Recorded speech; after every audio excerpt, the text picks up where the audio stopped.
A while back I bought a Dreamcast bundle that was a real barn find.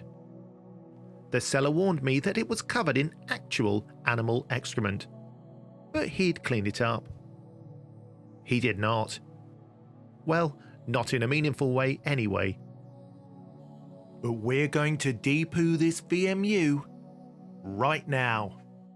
Mark fixes stuff. This video is sponsored by PCBWay. You can get an instant quote on a variety of services, or browse a library of talented makers' designs, add them to your cart, and have them delivered directly to your door. This VMU is covered in dust, dirt, and poop. It's also got some rusty parts. But haven't we all? Apparently this was cleaned before packing. The mind boggles on what it must have been like before. Let's take a look inside. The battery screw is rustier than a sheriff's badge.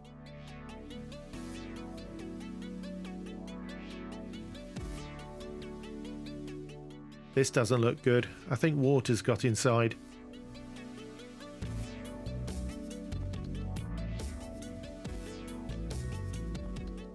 It doesn't look like these batteries have leaked, but we can check out the seals on the microscope later.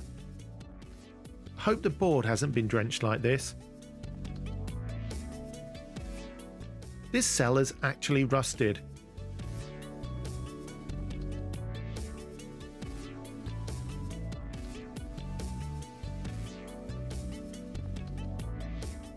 Despite the battery chamber being nasty, the board looks okay.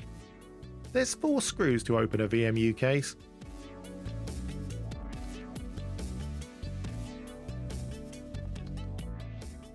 Good old magnetic screwdriver. Almost afraid to open this up. One of the cables is loose from the buzzer, but it doesn't look as bad inside as I was expecting. We can peel the buzzer from the case. We have to remove it to wash the case anyway. They're stuck on with a sticky ring.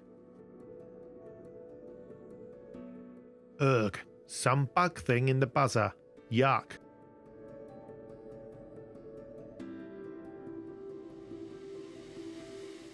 The back of the VMU shell is very grotty. To remove the mainboard, we need to take out these screws that also hold the battery contact blades.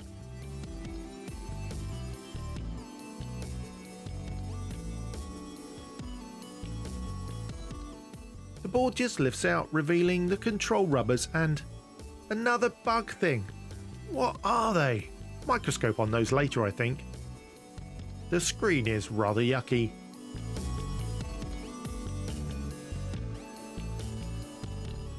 Taking out the controls, we can see how dirty they are. The rubbers are pretty grotty. This is the pivot for the D-pad. The D-pad is dirty, but not too bad. The battery cover is really stained. The label might have to go.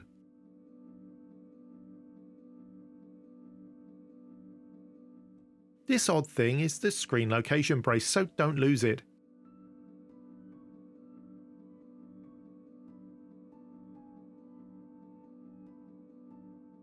So overall it's very dirty and unhygienic. It's in need of a bath. Lately I've been using this antibacterial hand wash for cleaning plastics. Some mega hot water and let's pop the poopy plastics in the bath.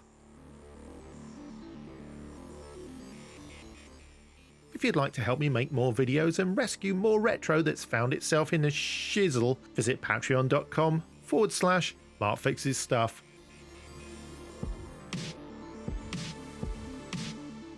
Scrubbing the plastics has mixed success, and whilst the dirt is removed, some of the plastic has rust stains.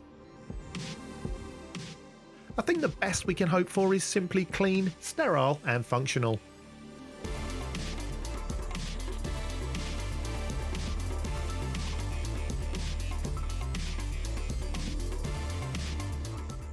Let's leave these to dry. We can look at the main board now. To take off the screen, you need to use your fingers and gently but firmly pull it off. The screen actually smells bad and appears to be scratched. Miraculously, the main board appears to be undamaged apart from the loose buzzer wire. I'm quite shocked. We'll get the IPA brush into the contacts as well. A decent splosh of 99% pure IPA, then we'll give it a good going over with the anti-static brush. Isopropyl alcohol will kill over 99.99% of all non-spore forming bacteria in less than 30 seconds, plus fungi, and it also stops the viruses. We'll use it to remove this bug body.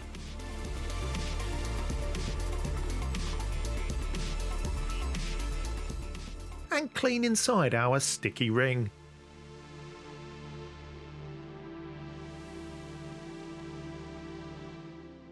Looking and smelling much better. Let's put this aside to dry. Terry and Dave have been holding onto the screen for us. This cloth is dampened with household disinfectant. I'm just carefully wiping away the contaminant.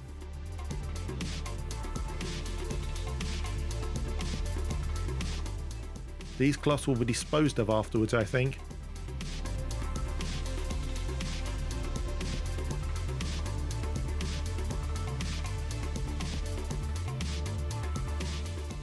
A quick buffing with a dry lint-free cloth, and we can see that the screen is unfortunately quite scratched.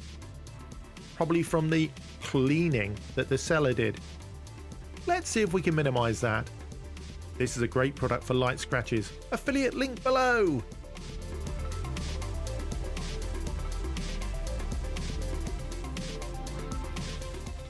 It's basically a fine grinding paste. The method is to use circular motions.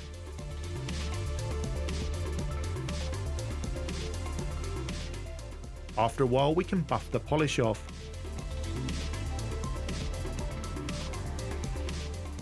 Okay, it's not perfect, but it is a lot better with only one or two of the deeper scratches remaining.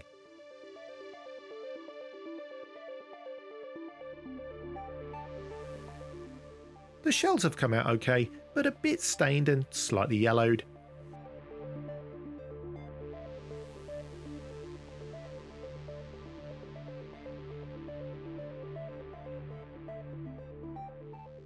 I'm still tempted to remove this sticker altogether. Let's try the peroxide cream on the shells for a session in a UV tank. A quick squirt, and using my brush we can get it into the nooks and crannies of the case.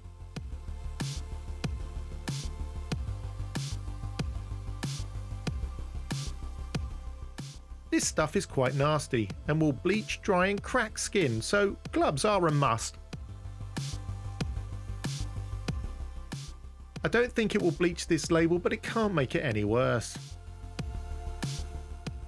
I'm putting the parts into this plastic bag to stop them drying out.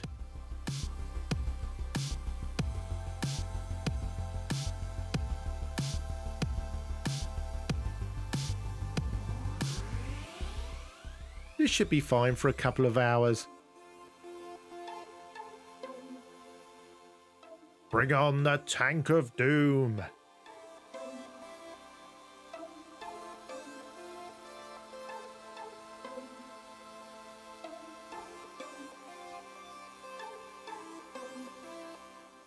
Then we add the UV lamp to the full line box.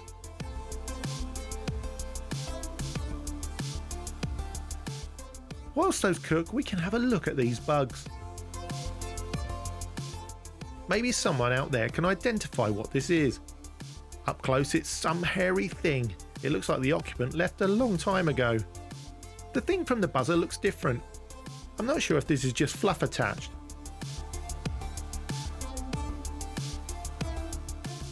Let's also check out the seals on the batteries. Definitely rusted. The green is usually alkaline leakage, but these Panasonics seem intact. And An extreme close-up on the seal shows more green, but I can't see a burst seal. Let's wash those controls now. In fact, let's clean everything. This rusty screw is beyond cleaning, but I have another plan for that later.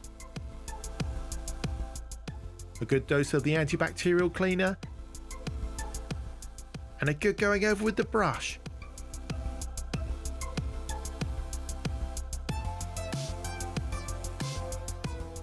The rusty screw is pretty awful, but at least it's now sanitary. Let's get a big tool out on the bench and polish its tip. This is a nylon polishing wheel. It's very abrasive and will basically grind the rust off. This is a bit of an exercise in silliness, but it's all in good fun.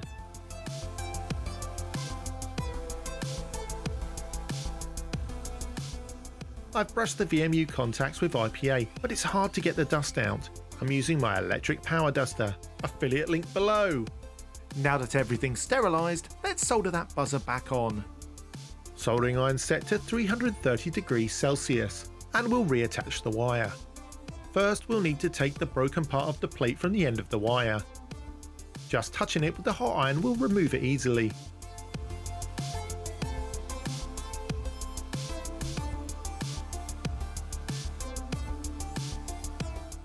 Then we clean it off.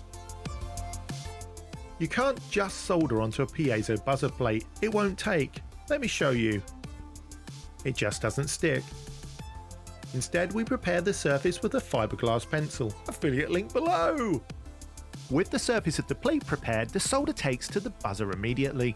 I'm adding a blob, and now I'll simply attach the wire using the iron. Done, and it's a solid connection. Thanks, fiberglass pencil.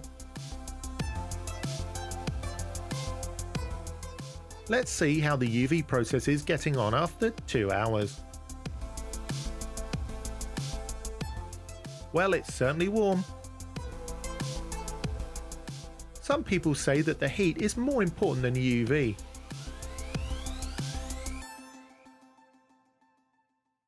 I've rinsed these off in the sink and dried them with a warm hairdryer. Affiliate link below.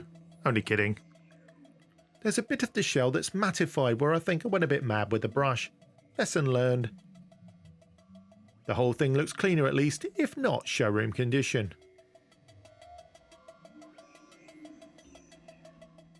It'll do anyway. Let's put it back together and see if it even works. First, the screen location part. Note that it has a slot. The slot stops it rotating. Next, the screen. The top is denoted by the bump. Pushing it into the shell will align it perfectly for the board contacts. Just make sure there's nothing on these rubber contacts. Pop the D-pad back in. And now our freshly cleaned rubbers.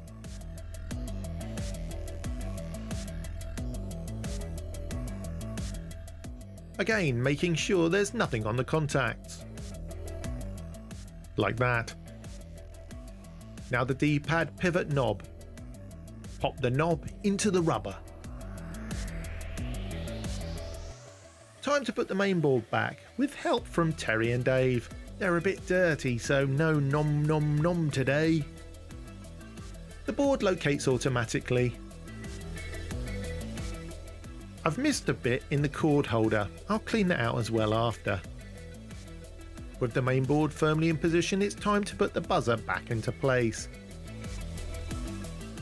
Firmly pressing on the sticky ring until I can't get it off with my fingers. Reinstalling the battery contact blades also secures the mainboard into the shell.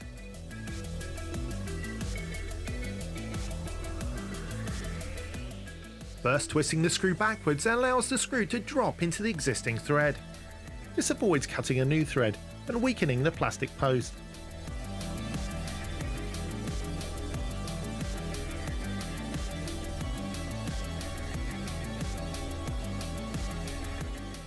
and the second screw secures the other contact. A quick check to make sure the controls are freely functioning, and we can put the back onto the VMU.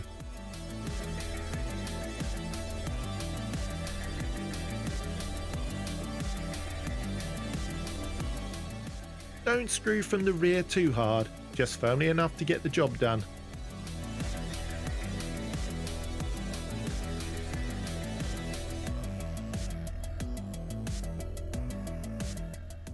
The label looks rank. If anyone has a printable replacement, please let me know in the comments section below.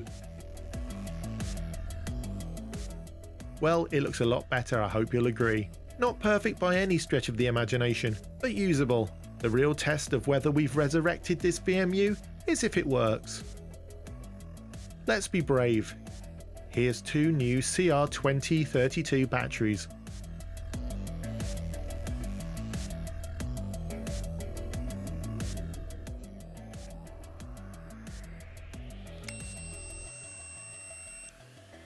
Well, the buzz is working at least. Our ridiculously polished screw with its flattened side still does the job to hold the batteries in. And turning the VMU over shows us that the screen is working. Woohoo! The controls are functional and we can set the time and date.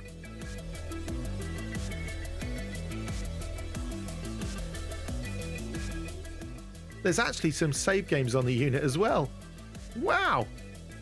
Well, this might not be the most perfect VMU in existence, but it's working and doesn't smell of poo anymore. I call that a win. Thanks to PCBWay for sponsoring this video. And a massive thanks to my amazing Patreon supporters who make these videos possible. Here they are, legends one and all. You can join them and enjoy MFS Patreon benefits. Visit patreon.com/MarkFixesStuff. Thanks for watching my video. Perhaps you'd like to watch another. Here, I'll put some on the screen for you. Bye!